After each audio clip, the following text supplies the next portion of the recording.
This is Famous and Gravy, life lessons from dead celebrities. Now for the opening quiz to reveal today's dead celebrity. This person died in 2020, age 86. After his father died and his mother remarried, he was sent to military school. He later graduated from Virginia Military Institute and served in the Army, playing on its baseball team. He once said, "I always wanted to be a baseball player." I feel like it's like an ex-president or something, but Kevin Costner's not dead, is he? It's not Kevin Costner. Over the years, he became a favorite among real-life talk show hosts, making at least 50 guest appearances in sketches on The Tonight Show with Jay Leno. He also did 9 on Jimmy Kimmel Live. Oh my gosh. I don't really watch those shows anymore. He made an art of playing characters who, as the New Yorker once noted, are, quote, gloriously out of their depth. Like, Kramer just comes to mind immediately, but I think he's still alive. Michael Richards is still with us. He appeared in more than 700 films and television movies and episodes over a half-century.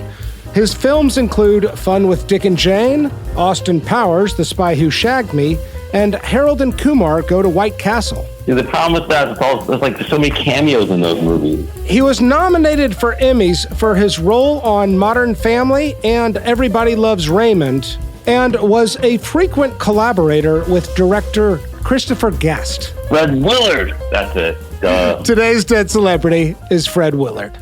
Ladies and gentlemen, here's Fred Willard. Good to have you here, Fred. Thank you. No wonder Elvis was such a star with music like that behind him. Boy, it's okay to be silly on this show. Yeah, and absolutely. I just feel like being silly. You know, in improvising, they teach you, they say, don't go for jokes. Just listen to your partner, which I try to do, but occasionally, like Jane Lynch plays my partner, the co-host, and she's, we have a story coming up on blind prostitutes coming up next. And I said, you know what they say about blind prostitutes? You really have to hand it to them.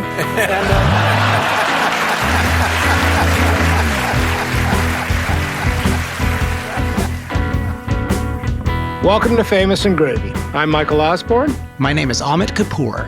And on this show, we believe that the best years might lie ahead.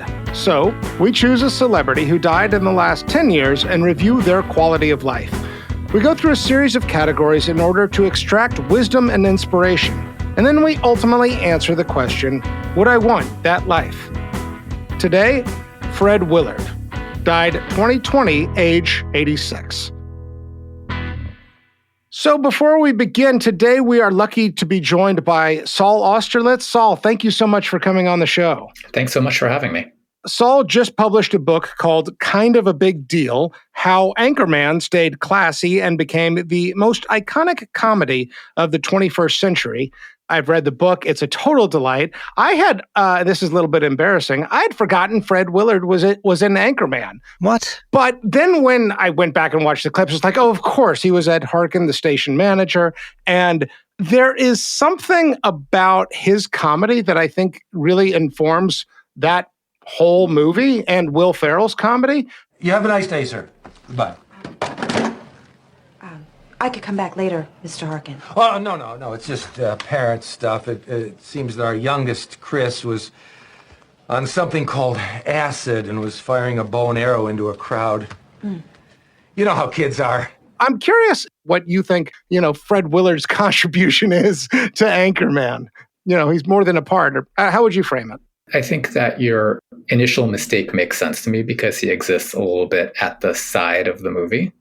We're always kind of seeing him doing his thing by himself. And in fact, in terms of the way the film was made, and especially in terms of how it was edited, the Fred Willard sequences were treated as sort of stops or placeholders or sort of places where they knew they could insert a joke or a pause for as long as they wanted. And so the editor, Brent White, talked about the Fred Willard moments as these things that he was lucky to have that he could basically put anywhere in the film because they didn't really have anything to do with anything else. But yeah, in terms of his being an inspiration for the film or for Will Ferrell, yeah, I look at the ways in which Adam McKay, in particular, the director and co-writer of the film, talked to the actors after he cast the film and told them that this was going to be a movie that would be made really differently from what their expectations of a movie might be, that it was going to be much more about improvisation. And so someone like Fred Willard, who'd already done so much improvisation, especially with the Christopher Guest films, I think was in a kind of privileged place, knowing already exactly how to do this kind of work. Yeah. One of the things I really liked about your answer, Saul, is that sort of, sort of Swiss Army knife aspect of Fred Willard. Like, he could really be slot in anywhere. That feels like a real common theme throughout his career. So it makes a lot of sense that he was sort of used in that way in Anchorman. Out of curiosity, why did you want to write the book in the first place? Tell me a little bit more about Kind of a Big Deal. Great title, by the way. Oh, thanks. Yeah, so I teach a class on the history of comedy at NYU. And since I started the class, I usually show Anchorman to my students the first week of class. And it's a little bit of a provocation, a little bit of, prodding the students to think about what might otherwise appear to be kind of an ordinary comedy that they wouldn't think twice about, and getting them to watch it with different eyes and think about all the different themes and styles and methods of critical approach that they might have in terms of writing about the movie, whether it's writing about the relationship between the movie and Saturday Night Live, whether it's writing about the improvisational style, whether it's writing about the movie's themes about feminism, about television news, and so on and so forth. But, it took me years of teaching this to students to kind of have my own teacher, teach thyself moment where I said, wait, I want to write about this movie. I have a lot to say about this movie. And thinking about how much people had connected with Anchorman, how much people loved that movie, and the ways in which it had really stuck around in a way that many other films of its era hadn't, really got me interested in wanting to tell the story of how it got made and how it became the kind of iconic movie that it did. What in the hell's diversity? Well, I could be wrong, but I believe diversity is an old wooden ship that was used during the Civil War era. Ron, I would be surprised if the affiliates were concerned about the lack of an old wooden ship, but nice try. Diversity means the times are changing. And with that in mind, Ron, are you paying attention? Nope. All right, let's do this. Category 1, grading the first line of their obituary.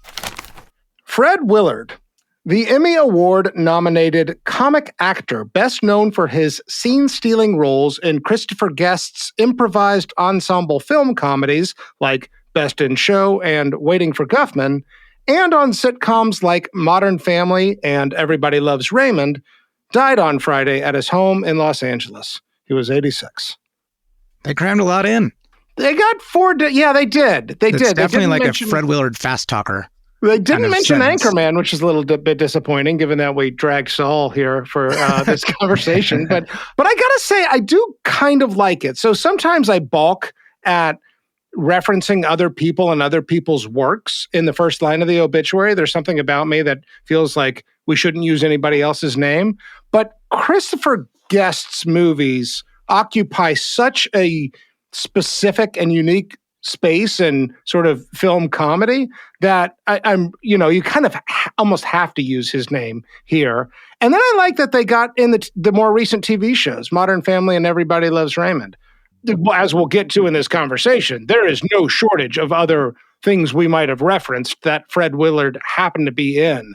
But in terms of like what you remember him for, I do feel like this is a pretty good, random sampling of his most iconic appearances in pop culture. So let's focus on that for a second, the omissions. So I would have cast a vote for This Is Spinal Tap.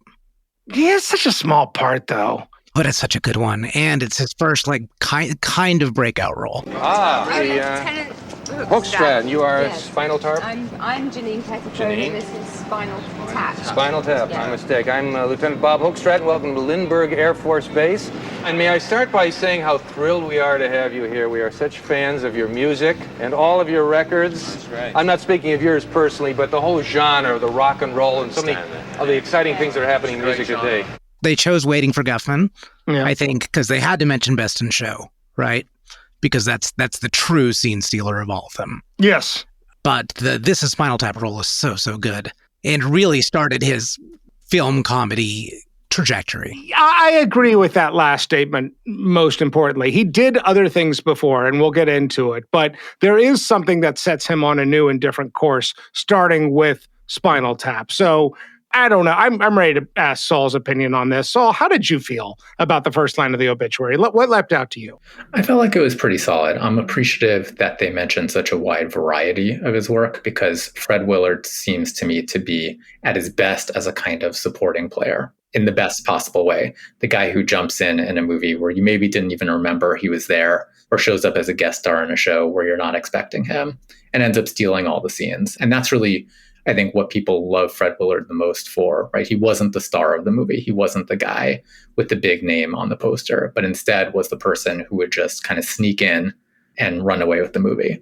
Y'all both have used the phrase scene stealing, which does appear here and is maybe the strongest bit of language in the first line of the obituary, best known for his scene stealing roles. They had to get that in there because he is kind of a consummate scene stealer in a way. He comes on and you just like, all of a sudden it's a Fred Willard scene. You know what I mean? And he's a secret weapon, right? Filmmakers brought him in because they knew that he was that professional who would just do exactly the right scene in exactly the right way. And they wouldn't have to worry about him at all. Now she's having the dogs. Why do they have him run away from him and then back up?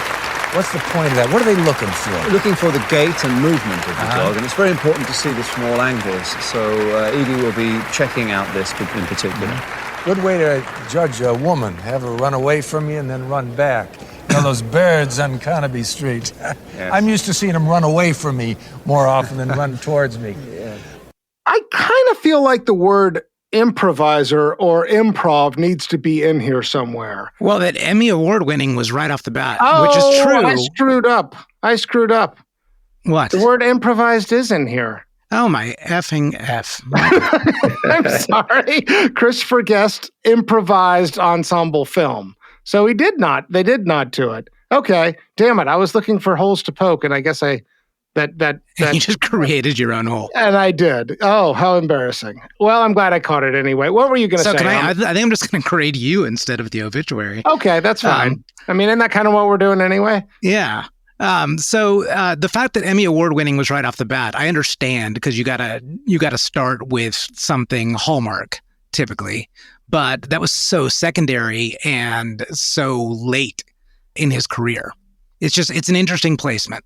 I think that's also apropos, just because I think of Fred Willard as kind of a career late bloomer, right? He's someone that we become much more familiar with him when he's already, close to senior citizen age. Yeah. And there's something wonderful about that. I think about the ways in which Hollywood in particular kind of valorizes youth. Mm-hmm. And Fred Willard's career is kind of the opposite of that he's someone who really comes into his own much, much later in his career. I'm not sure that he would have necessarily wanted it that way if he had his druthers, but it's lovely to see somebody who kind of becomes a big success much, much later in life. Amen. I think that's going to become a big part of what we're going to talk about for the rest of the show. So much so, should they have gotten that idea in here somewhere? Like some sort of, professional who spanned many decades or some other way of capturing what you just said, Saul. Because I think the more I looked at his story, the more that is 100% true. This guy was like sort of a little bit around and then always around, but really didn't, come into full blossom until his 30s, 40s, or 50s. It's really a sort of fourth quarter run he has. Yeah, Spinal Tap, he was 50 already. Yeah, amazing. All right, I feel like I'm ready to grade this thing. Amit?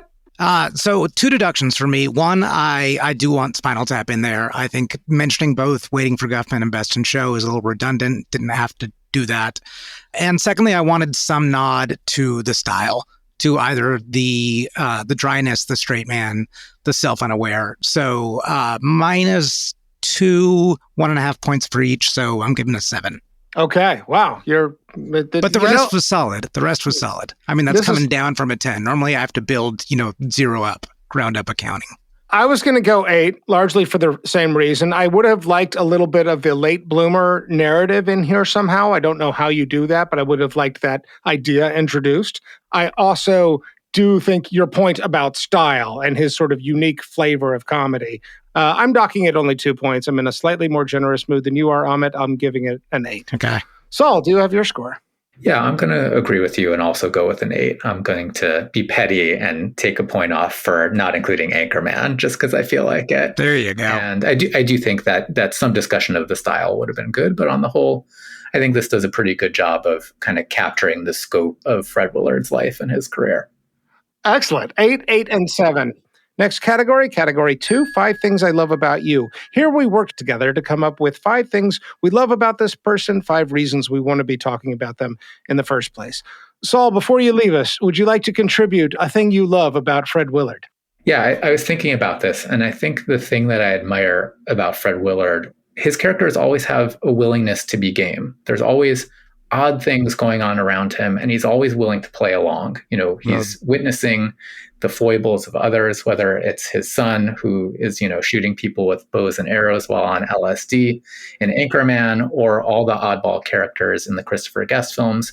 And he's always taking in what they're doing with relative equanimity. He never, gets so bent out of shape. And it's obviously extremely funny in context, and also just kind of an admirable life skill. It's a very improv yes and thing, right? You take it in stride. You sort of acknowledge whatever is happening around with you. I like the word equanimity there, too. I love that, to describe his demeanor. It's so rare in comedy, too. That's perfect. Yeah, he stays so calm. He's rarely the guy who's going over the top. I mean, that's more Will Ferrell's role to do the shouting and the red-faced work. But I love Fred Willard for always being the person who's sort of like the calm at the eye of the storm. He's our comedic Buddha. Exactly. Saul, once again, the book is called Kind of a Big Deal. It's available now. It is a total delight to read. Anybody who's a fan of Will Ferrell or Anchorman or Adam McKay or comedy history in general, I highly recommend reading it. Yeah, we'll link to it and Saul's other books in the show notes as well. That's right. Saul Austerlitz, thanks so much for coming on the show. Really appreciate you making the time today. Thanks so much for having me. This was really fun. All right. Do you want to take thing number 2? Would you like me to? Why don't you go? I'm just going to go for the upward elevator and trajectory, the late bloomer thing. Actually, the words I wrote for my thing number 2 were hope and faith. He really didn't hit until, I don't know. I mean, there's this thing called Fernwood Tonight with Martin Mull in 1977, which is by some sources cited as like the first important Fred Willard thing he did, even though he had been on The Tonight Show and part of comedy troupes before that. He was in Second City. He was even on the Smothers Brothers back when Steve Martin was working there. But he really didn't begin to get noticed until Fernwood Tonight, which most people don't know anything about. He's 44 years old when that hits. He is in his 50s when Spinal Tap comes out. Man, you and I had a birthday not too long ago. I am in my mid-40s. Man, do I need these examples of people who had a passion, felt a calling, chipped away at it, and tried to zero out expectations and just make a living. And the reason I used hope and faith is that I got to believe that's possible for me and you and anybody else in their mid-40s who wants to believe I still might make it in some fundamental sense. God almighty, I love that about Fred Willard. Didn't you come away from the research sort of feeling the same way? Totally inspirational. That his trajectory really started much, much later than most people's. And the thing is, it's not even one breakout. It's more just that he becomes an increasingly well-known and trustworthy, participant and commodity in a comedy troupe. You know what I mean? He really it's a slow accumulation of a reputation that I just love and admire and desire. Yeah. So I'll take number 3, which I think is actually a really great build off to that. I wrote Can't Stop, Won't Stop. And that's not just about the persistence and, hitting film breakthrough in his 50s, but he worked all up until the end. I mean, literally he filmed the Steve Carell Space Force right before he passed. And he did something notable every single year of his career. You look through his IMDb, and what did you say in the quiz? Something like 700? 700 across. It's hard to count it up because there's recurring roles on TV. It's at least 300 entries. It's insane. IMDb, I think I had 318 listings, but several of them are multiple. Right. But yeah, the man kept working. And I think what's unique about that and what's cool about that is I think you can only do that with his level of participation. This kind of slot in anywhere type of role that he had and almost never being a leading man. I do have some counter example stories of that later, but this just sort of slow burn all the way until the end, not this mountain that you climb and then drop off in retirement. You know, there's different styles and different ways to do this, but I kind of really like this Fred Willard lifestyle. Little gigs here and there and little parts, and even in his final several years, maybe just showing up on Modern Family a time or two there, or on Jimmy Kimmel every couple of months. I think it's excellent, this steady flow until the end. Yeah. I suspect you have a hot take. So why don't you do number 4 too? Okay, it's going to be a twist. Firsts. So the two favorites of mine, he was the first gay wedding on television. Which was on Roseanne, where he married Martin Mull. Correct. So he played one half of a gay couple on Roseanne, and they got married on TV and beat Friends, I think, by 1 or 2 years as the first gay wedding on TV. 1994, yeah. Yeah, and secondly, he had the first human role in a Pixar movie. I saw that, did you see that? In Wall-E. Okay, I'm giving override Directive A113. Go to full autopilot, take control of everything, and do not return to Earth. Repeat, do not return to Earth. Let's get the heck out of here. So I love these just kind of small little firsts that he had. And the life lesson, I think, from this is that everybody is first at something. You can take this, you know, a really spiritual look at it and say, you know, I'm the first person in this room at this time, at this moment.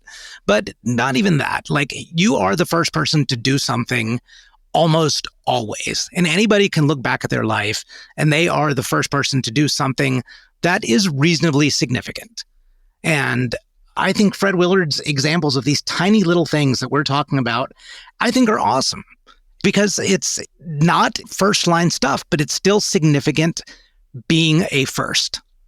All right, maybe I'll go with, maybe I will take 5. Unless you have something else you want to burn. I'm happy. I'm in a generous mood. If you wanted to do one more thing you love, I'm good with it. No, I'll hear it. I'll one-up you in an informal way if necessary. I love the competitive nature of this.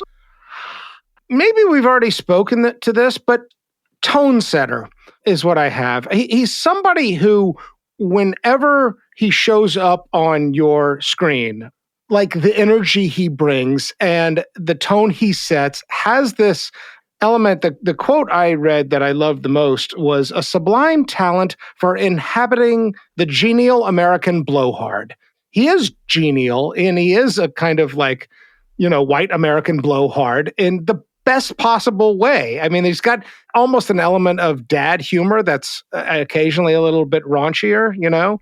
And like anytime he steps onto the screen, I'm like, oh, I smile immediately.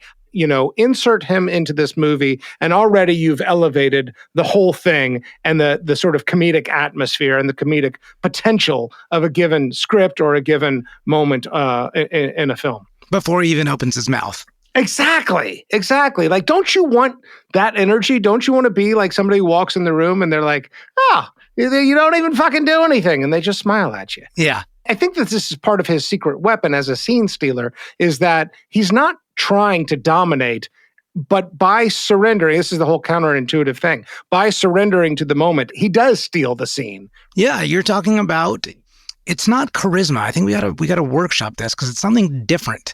It's a quality that, it's an elevating quality, but it's completely based on presence. But that presence is not just based on what you bring into the room. It's the accumulation of who you are. You know, it's what to expect. It's all of your behavior that accumulates, that you know that when you enter into a scene, people are just going to start smiling and are ready to laugh.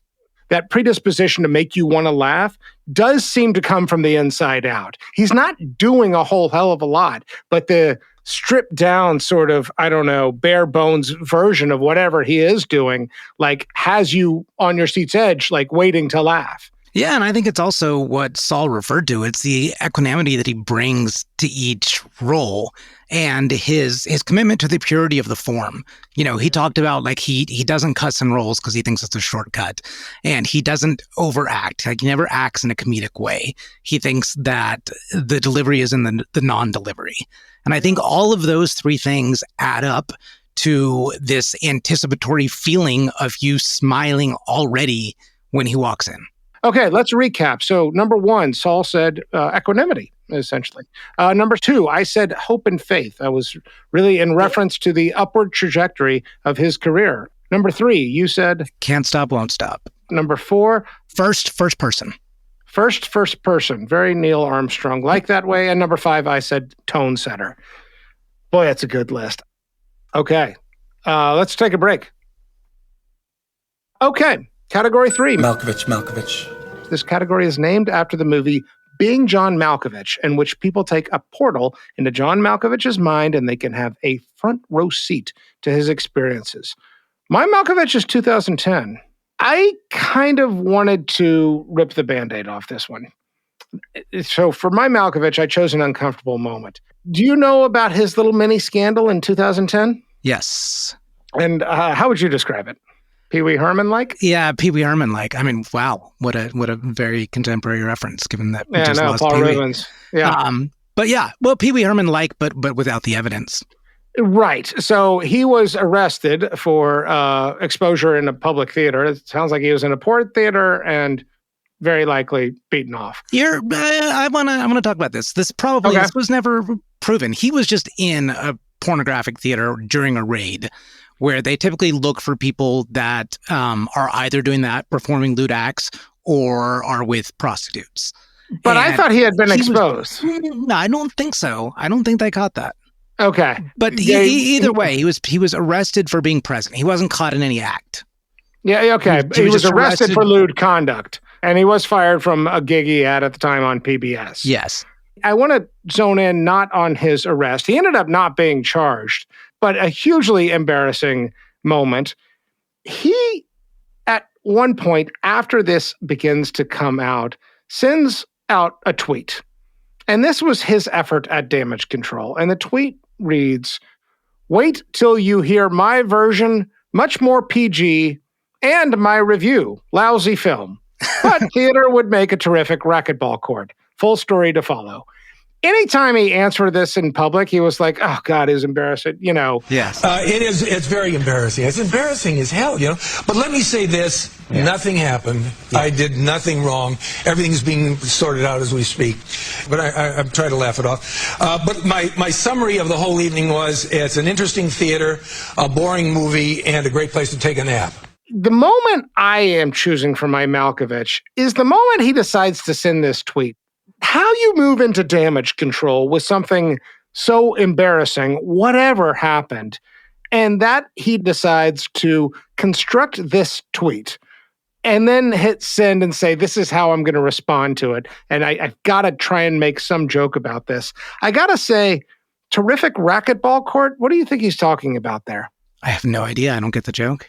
Me neither. It's awkward, right? It's sort of bad improv in a way. But I am wondering what's going through his mind with, oh God, I've just put in decades and decades of hard work in Hollywood. I've built myself a pretty good reputation. PBS just fired me. I've got to say something. I guess I'll go to Twitter and make this little joke. I want to know what it's like to have to humble yourself and come up with some kind of version of things, you know, this late in life, because this is, 10 years before he dies. So as you said, he's a 77-year-old man. I also wanted to bring up this Malkovich because I wanted to, get this moment out of the way. I think there's so much to enjoy about Fred Willard, and I am more than happy to forgive this incident, but I also felt like we needed to talk about it early on. That is my Malkovich. Okay. So for mine, we're going to fast forward just 4 years. So first line in the obituary, we talked about Emmy winning. Do you know what that Emmy was? I think one was for Modern Family. I don't remember the other one. There was a daytime Emmy for his performance on The Bold and the Beautiful. No. Yes. Really? So in 2014, Fred Willard accepted a role to be on not just a soap opera, but the quintessential soap opera. He was on 7 episodes of The Bold and the Beautiful, playing sort of the zany brother of one of the characters. Amazing. I want to be there for the traveling experience of being on all these comedy sets, on the Carson stage in all these movies, and then you're on a soap opera set. for a guy like Fred Willard, especially at this age, at like 81, something, 80, 81. I mean, this is like traveling to Antarctica.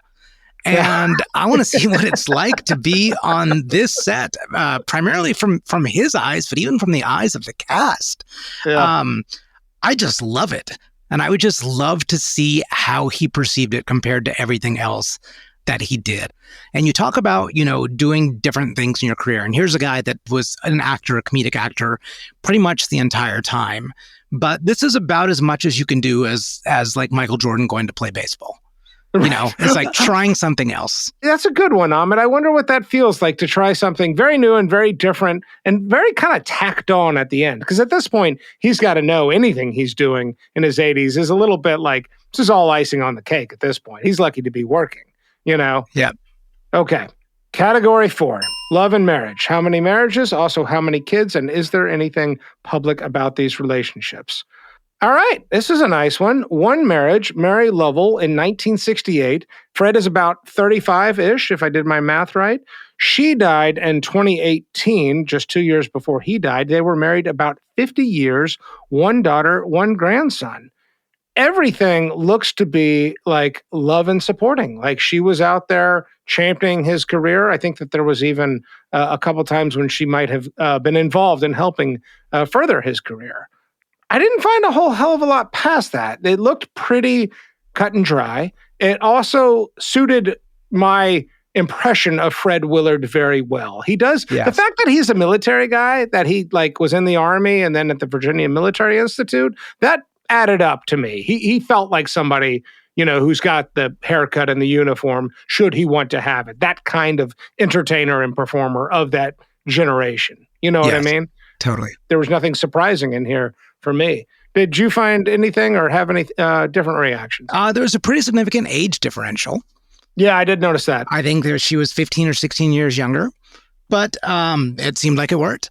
I think you hit on the word supportive, and that came up over and over again in all of these interviews with him. And what I learned about her is that she was not just supportive for him. She was kind of, Leonard Maltin called her the den mother of the comedy community. So she would throw all these parties at their house, and she would say the people that were there, you'd have, Jimmy Kimmel, Jeff Ross, Weird Al Yankovic, and that she was kind of this rock. She was a very decisive woman and a very encouraging woman. And that these comedy friends of his, Jimmy Kimmel and Norm Macdonald, would actually call her for advice. And so she seems, we don't know much about her, meaning we don't have her voice on tape very much, but she seems like an incredible woman and an incredible partner. I see greatness in this marriage. That's what I saw too. And it feels like it's been a while since we've had somebody whose marriage was so simple and desirable. And I was like, oh, this is just heartwarming. I don't know, man. Not a lot to say other than high marks, well done by what we can tell. And who knows the inner complexities of it, but looks pretty damn good to me and very desirable. Yeah. Okay, let's move on. Category 5, net worth. $5 million. $5 million. Felt a little low to me. And I think just given the vast catalog of his work, it did feel a little bit low. Yeah, I was a little, it's not a bad number. That's a very blue collar kind of Hollywood number, right? Blue collar for Hollywood, yes. Yeah, obviously that's a great number by any measure. You kind of want somebody who is so prolific to have cashed out a little bit more.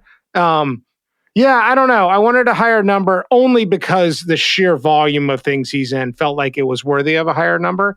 But maybe after thinking about it, it's not necessarily the wrong number. You know what I mean? It's the duration. I think it speaks to the can't stop, won't stop, as he just kept working. And some of this, I don't think all these Jimmy Kimmel appearances were paid. Yeah. He just kept doing stuff. Yeah. And I think the roles that he did in these Christopher Guest movies, these aren't things that you're on set for months. No, and those are not big movies either. It's not like those are blockbusters. They don't have huge returns. And he was not he wasn't in the top few billing for Anchorman. So these even these mega blockbusters, it's not, he's getting royalties, but he's not getting the top of the heap Will Ferrell royalties. Yeah. No, he's a good He's a good middle ground for what it means to be a working actor in Hollywood, right? He's almost the definite, especially in comedies. It's hard to come up with somebody who's more just like steady stream than him. Yeah. Still a little disappointed though to see 5. I was hoping for 10. I was hoping for at least 10. I was too. Yeah. All right, category 6, Simpsons, Saturday Night Live, or Halls of Fame. This category is a measure of how famous a person is. We include both guest appearances on SNL or The Simpsons, as well as impersonations. So I bet you saw this. He hosted SNL. He did, 1978. 1978. Did you see who he replaced? Yeah, Muhammad Ali. Fred Willard stepping in for Muhammad Ali, who had to cancel. Ladies and gentlemen, Fred Willard! One died with you. All the things that we took a plan would make my dreams come true.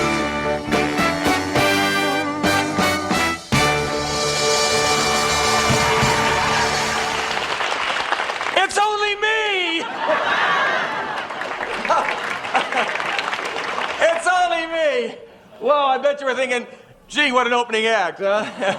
Hosted SNL. That does say something. Like, what's funny is that I think that actually says more about SNL than about Fred Willard, SNL in 1978. You know what I mean? But it's significant because, I mean, George Carlin hosted early on, Billy Crystal hosted early on. Like, people who are very famous had hosted at that point. And even though I'm sure Fred Willard was a great slot in on what Saturday Night Live was in 1978, you know, it's still a little surprising to see him had hosted. Musical guest Devo, by the way, on the episode. That's right. I saw that as well. So that's SNL. Simpsons, he did a voice on season 10, episode 12, another famous and gravy tie-in, the same episode that John Madden was on, John Madden, episode 42 of Famous and Gravy. Fred voiced somebody named Wally Kogan. And then there is no Arsenio Hall appearance and no Hollywood star. So hosted SNL, voiced somebody, but not himself on The Simpsons. No Arsenio, no Hollywood star. Hard to know how to add it all up. But the question is, how famous is Fred Willard? I don't even know how to answer it. But he's got the name recognition. People know the name. There is name recognition somehow, right? And I can't think of anybody else who has the kind of name recognition he has without having a single character associated with him that he has. I mean, there's 4 different things mentioned in the first line of the obituary, and we talked about 2 others which could have been mentioned, none of which do you readily remember the character's name. He somehow has this name recognition because he's such a known quantity. It's such a unique example of sort of earned reputation across multiple projects and properties. He's kind of famous in a way, but he's also not all that famous. So, and nowhere near as rich as his contemporaries. Right. Yeah, kind of funny. Like, we know him. We're not exactly sure why, except we can point to 10 different things that we kind of sort of remember him from. You know? These like scene-stealing things. And I think that's why. That's why we know him, because he is a scene stealer. I think there's a lot of people that have the exact same amount of screen time as Fred Willard, but they don't have as memorable as of an appearance. That you can't see the face and associate it with a name. I mean, in one way, I think it's kind of beautiful. You know, it speaks to this just sort of steady stream along the whole ride. I mean, a lot of the conclusions that we've come to through the episodes that fame doesn't look very desirable. However, his lifestyle in the corner he occupied looks pretty good. It does look pretty good. All right, a lot to like about this guy. All right, well, let's, shall we move on? Yeah. All right, category 7, over under. In this category, we look at the life expectancy for the year somebody was born to see if they beat the house odds and to look for signs of graceful aging. So, the life expectancy for a man born in the United States in 1933 was 61.7 years old. Fred lived to 86, so about 25 years over. And very graceful aging. Yeah. Right? Working up until the end, but even physically looking pretty good. Consistent physique. Yeah, and the smile. I mean, no deterioration in the smile. I think that is like, that is a hell of an indicator. Yeah. So yeah, with a ton of grace. And doing these things towards the end of his career, this Modern Family, playing Phil Dunphy's father. Those were in his final years. Well, look, it's pretty boy Dunphy. Looking good yourself, Pops. How you doing? I got my rings, got my vows. Now all I need is a way to escape. Please, someone help. I'm kidding, of course. Actually, I'm really looking forward to being married. Maybe this belongs in a different category, but I do feel like he's somebody who is not just able to be slot into just about any comedy of any flavor anywhere, whether it's The Simpsons or Christopher Guest or Modern Family or Everybody Loves Raymond. Like, everybody can find a use for him. I also think that there is a way of approaching comedy that he exemplifies that affects people like Phil Dunphy, or what's his name? Ty Burrell on Modern Family, as well as Will Ferrell. I mean, I think Will Ferrell is actually that sort of consummate American, genial American blowhard. That is such a kind of like comedic archetype and a really useful one. And he nails that about as well as anybody, that just like, I'm supposed to say stuff as a genial, white man in this situation because society expects me to just start talking, whether I know what the heck I'm talking about or not. Yeah. He embodies it perfectly. And he said that too. He used to have this quote saying, if you don't have anything to say, just say something. And that was like a philosophy in life as well as like, I think in his work in the improv. Anything to say, just say something. You know what? But here's the other thing I love about it. And I think it speaks to grace. It kept him funny into old age. Yes. Like sometimes age, robs you of your ability to make people laugh, and maybe it is because to Saul's point, we sort of valorize youth and, Western culture. I like that there's this man who becomes funny at a pretty young age. I mean, he is doing comedy work in the 60s and 70s, but it stays funny the whole time. I want that too, right? I never want, in as much as I aspire to have a good sense of humor, I sure as hell hope like that sticks with me to age 86. Yeah. It's not just graceful, but the humor itself is graceful. The relevancy. Yeah, I think that's my point. All right. Wow, a lot of high marks here.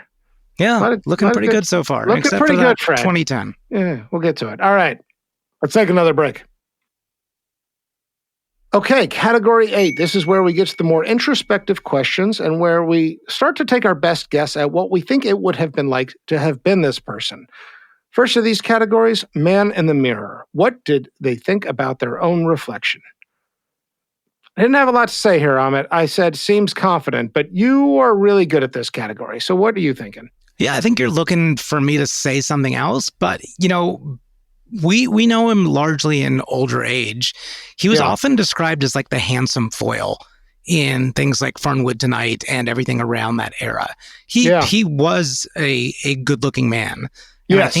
I think what that does is that allows him to maintain that equanimity and confidence in this dry humor. Good looking, not great looking. I mean, I'm not to say he's like bad looking, but he's good looking. Yeah, but he's not a 6 like, let's or not whatever. Right, 6 or 7. That's what I was going to say. Yeah, and he was athletic. You alluded to, playing baseball for the Army.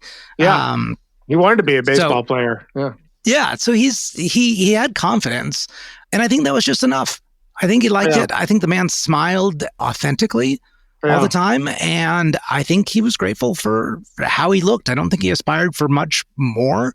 So yeah, my short answer is yes. He likes his reflection in the mirror.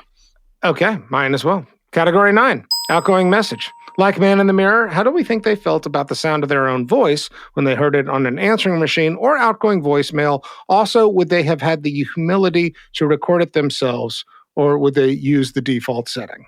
This seems painfully obvious to me. That he liked it?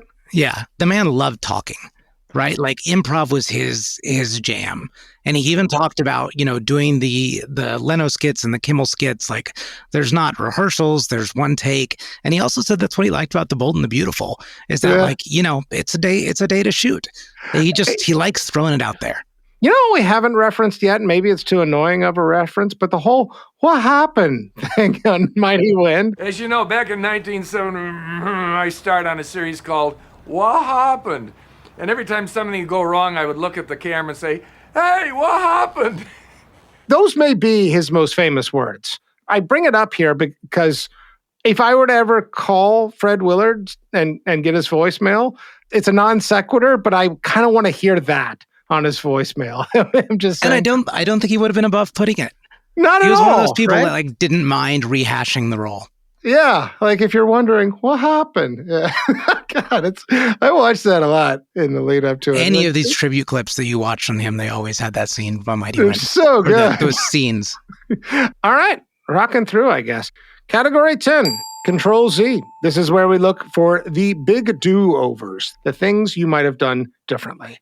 All right, we already mentioned the Public Theater in 2010. Yes. The one I had other than that was that he turned down the role that was played by Robert Hayes in Airplane. Yes. That was mine. It's the only time I saw him offered a leading man role. So he got the script, took a look and said, I'm not really seeing it. And he turns it down. And then a year later, he's talking with somebody who's like, have you seen the Airplane? It's the hit of the summer. And he's like, oh my God, how'd I miss that role? And he went and watched it. And it's an interesting casting what if, how he would have done. I mean, this is the main role, basically. Robert Hayes is the pilot who, saves the day in Airplane. What do you think? Is that should that have been Fred Willard? Or what would it have been like had Fred Willard played that part? Would it have changed the rest of his life? Or just the movie? Yeah, so I actually have the perfect answer for this. So he told his wife that, after the movie became a success, he was like, oh, darn it, I should have done that movie. And what she said to him is, if you did it, it might not have been that good. I saw that. And I think that is the most beautifully succinct way to think about regrets. Yeah. You can say, oh, I would have been in this movie and it would have gone like this. I missed out on this leading role and these millions of dollars and this fame and fortune ahead of me. No, that is crystal ball looking. You cannot place yourself in somebody else's role or in a choice you didn't take because you're making lots and lots of assumptions of what would have happened afterwards. Yeah, it's interesting. It also does speak to the quality of the marriage in a way. I mean, she is, as you said earlier, described as this loving, supporting woman, who's really championing his career and creating community, with other comedic talents in Hollywood. And she says to him, might not have been as good if you did it. Like, that's the kind of brutal honesty you want to hear in a marriage, like it or not. That's part of what you ask for in a spouse is somebody who lifts you up and takes you down at just the right levels, in just the right moments. Yeah, and I think this is a perfect way to look at just regrets in general. Yeah.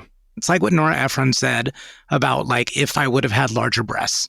And she was like, when I was a teenager, I wish I had larger breasts, but if I did, I could have been a completely different person. Yeah, and I am who I was supposed to be. And maybe better off not having been in the movie Airplane. Can you fly this plane and land it? Surely you can't be serious. I am serious. And don't call me Shirley. Second to last category, cocktail, coffee, cannabis. This is where we ask which one would we most want to do with our dead celebrity. This may be a question of what drug sounds like the most fun to partake with this person, or another philosophy is that a particular kind of drug might allow access to a part that we are most curious about. I've got an answer, but I'm not confident in it. So I'll go. Normally I go for the intoxicants. With Fred Willard, I'm going coffee. I don't think I've seen anybody through all of our episodes as content as Fred Willard is. Just throughout his life and all the roles he did, all the interviews he gave, all the just offhand remarks, he just seems consistently content, not over the moon, pumping his fists in the air, not the opposite, like showing despair. This goes back to the equanimity that he has in the role. This guy embodies contentment for me. And I don't know if that comes from a wisdom that he may have inside. Maybe he does have these magic words to live by that he can say over coffee, or maybe you just observe and emanate it. And that's what I saw most in Fred Willard that I want to gain from. This has kind of been a question for me about him is he reserved in a kind of greatest generation, I guess they sometimes call it, kind of way? Is he from a generation that has different boundaries around what emotions you do and do not show in any given moment? There are some things about his life that look a little cookie cutter, in not a bad way. You know what I mean? Totally. I agree. There does seem to be a contented energy about him, but I'm also not 100% convinced I'm seeing the entire raw emotional truth of the man. Not that I'm supposed to, but I hear content and I hear you describe it, and I think he's got some sort of inner peace. That I'm not as sure of. I feel like there's still some things I don't know about him. I don't know that I need to know him. I don't know if I'm curious about him, but I do feel like there is a, I don't know, there is a wall there somewhere, pretty deep down, but a wall that you don't get beyond if you really got to know the man. Yeah, we have an inherent suspicion about that. That came up with Betty White a lot. There was a lot of people that didn't believe her eminence. There has to be something false to it. There has to be masking for something. And, certain people on the very, very inside may know, they may not. This is a completely, inner feeling. And the best we can do on our gut instinct is know how believable it is. And to me, for Fred Willard, it's believable. Let me ask you this question. What of our three options here do you think most lends itself to improv? Cocktail. Yeah, that's where I went too. So I had Cocktail for that reason. I want to laugh at this guy, but I actually want to You want to play ball with him? I want to perform, and I don't even need an audience. I don't need to be on stage. I mean, I think it would be fun to do improv with Fred Willard and to see how far you could go without totally cracking up, because I'm sure he would take it to absolutely absurd places. And I think Cocktail, yes, but it would need to be something pretty light. So maybe a nice cold light beer, just to sort of get a little silly, but not too much. Yeah, loosen the tongue a little bit. Totally. I want to learn from Fred Willard. However crappy I am at it, I would love to give it a shot, just because I think it'd be fun as hell. Yeah, that's a good one. And it would be fun as hell. Can I watch? Yeah, absolutely. But we're not publishing it. All right, Amit. This came up fast. We've arrived. The Vanderbeek. Named after James Vanderbeek, who famously said in Varsity Blues, I don't want your life. Fred Willard, what do you think? Case against? Yeah, that's where I'm at. How is this not an obvious yes? I wouldn't want to be caught in a porn theater in my late 70s, but I'm a comedic actor. I can laugh it off, and everybody else seems to have laughed it off, and who gives a shit? I don't know. At the end of the day, I feel like you can still live with yourself. That's the one mark I saw against him. 5 million's a little low, so maybe he's a bit exhausted, but man, he looks like he's having fun. Looks to be a good marriage. Looks to be a worthwhile life pursuit. Have a sort of hidden contribution. You asked exactly the right question here. What is the case against? Do you have thoughts on that? I think range of emotion, range of character. It's solid. It's all good. It's so good, but he does play this same version of every character, which seems to be a version of at least the best public version of himself that we can see.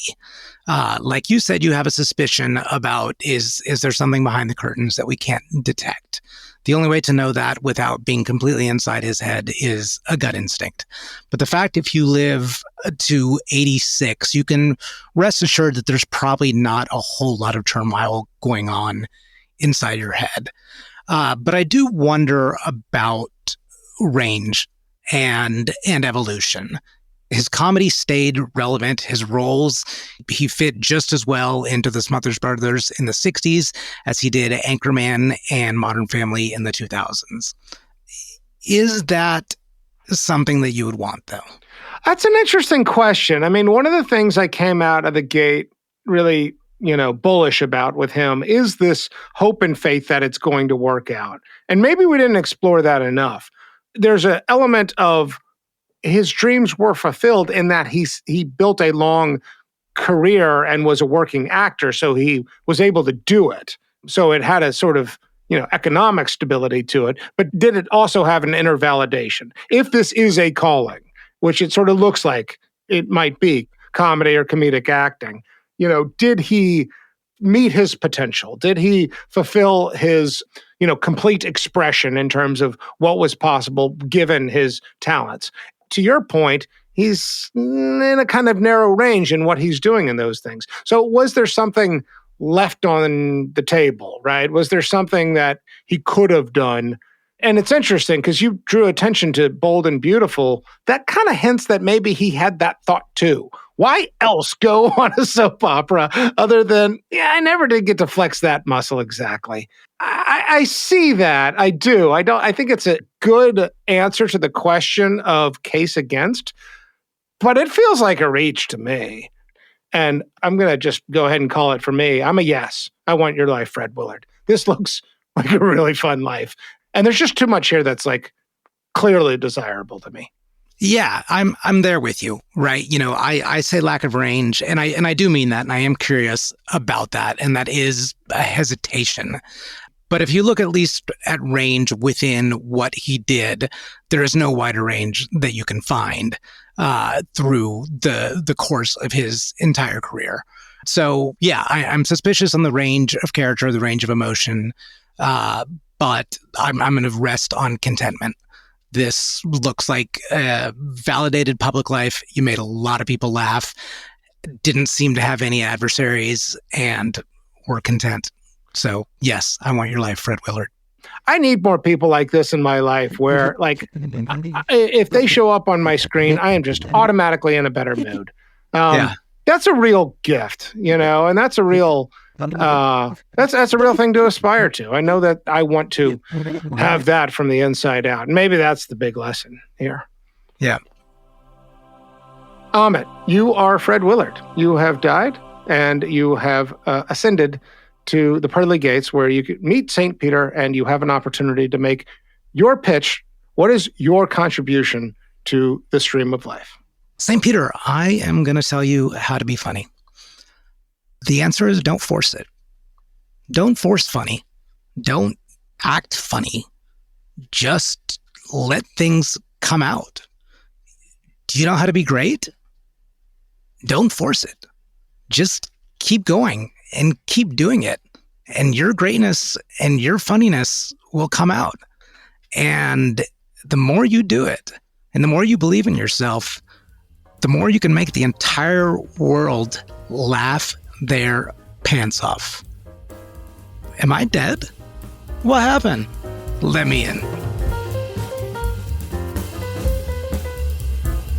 Thanks again to Saul Austerlitz for joining us on this episode of Famous and Gravy. Saul's new book is called Kind of a Big Deal: How Anchorman Stayed Classy and Became the Most Iconic Comedy of the 21st Century. We'll link to it in the show notes.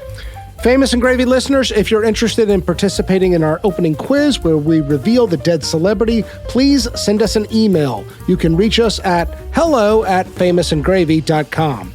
And if you're enjoying our show, please tell your friends. You can find us on Twitter. We're also on Threads, and our handle is @famousandgravy. We have a newsletter, which you can sign up for on our website, famousandgravy.com. Famous and Gravy was created by Amit Kapoor and me, Michael Osborne. This episode was produced by Jacob Weiss. Original theme music by Kevin Strang. Thank you so much again for listening. Stay classy. See you next time.